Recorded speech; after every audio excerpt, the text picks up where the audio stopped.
Hello everyone, I hope that you were able to get started on your project. If you haven't submitted your sketches and I haven't checked them off, if you could please do that so that I have them in Schoology. I did make an assignment in terms of like uploading your sketch. If you already showed me, just don't worry about it. But I did want to go over our next step, and I wanted to go over it as a demonstration rather than just discussing it. So if you've even just started or have started carving out your form, I would still like you to make sure that you're watching this video and paying attention to some of these little things to keep in mind, okay? So before you start carving, it is very important that you are looking at all aspects of your sculpture to make it the best you possibly can. So when I'm doing that, I'm just like constantly studying the piece from all different angles. Okay, so like the curve of that, I've already started carving, but I'm gonna talk about this in a moment. The space in between these areas, how it just flows, okay? And I wanted all of these to kind of have an archway, and I tried to make them come to a similar height in terms of how much they arch. So really study your piece and make sure that you feel satisfied with the form, and don't just move on because you want to get through this fast. Really try to perfect this overall shape. Okay, so I've already started carving into the piece, and this is the next step to open it up and hollow it out.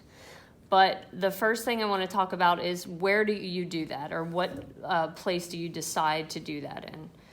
Well, it is nice if it can be a little bit more hidden, so a bottom of a piece.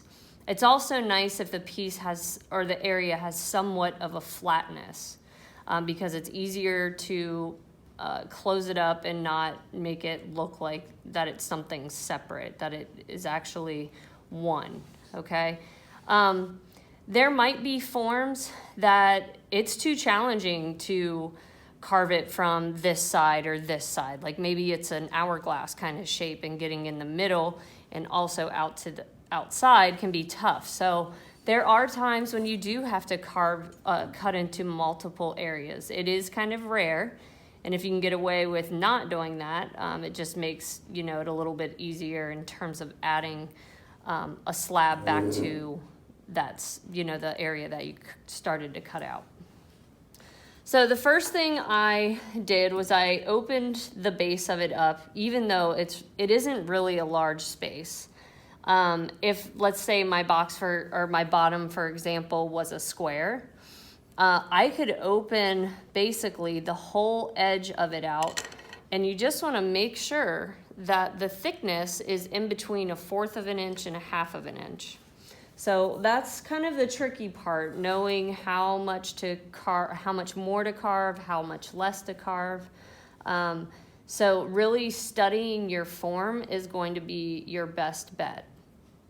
I forgot to mention one thing, the consistency of the clay.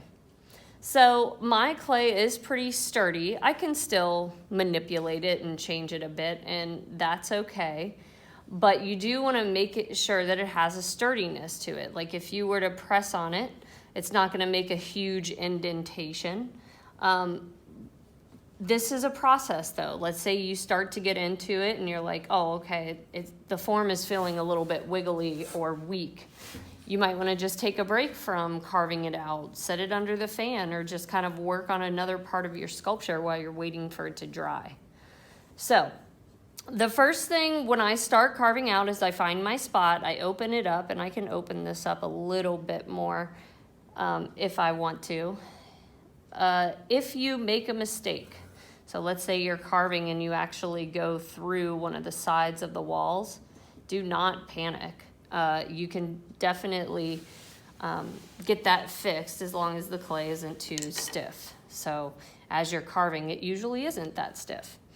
But I typically just go right up through the middle of the piece. So I make a line. If yours is horizontal, you might be it just depends on your shape, but I am gonna go right through the middle first, so I know that I'm not getting too close to the edges. Once I get that center point out, all the way through, I'm really gonna start studying the thickness of it. So what you're desiring is that the inside of this form looks the exact same as the form does on the outside.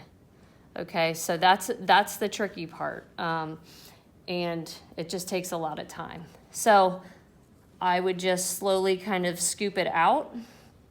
I really like this tool to start with because it's a little bit bigger and I can actually take out, you know, a fair chunk, but also this is not too big that I take out too much. Okay, so I'm just kind of digging, and I'm gonna go straight up through there.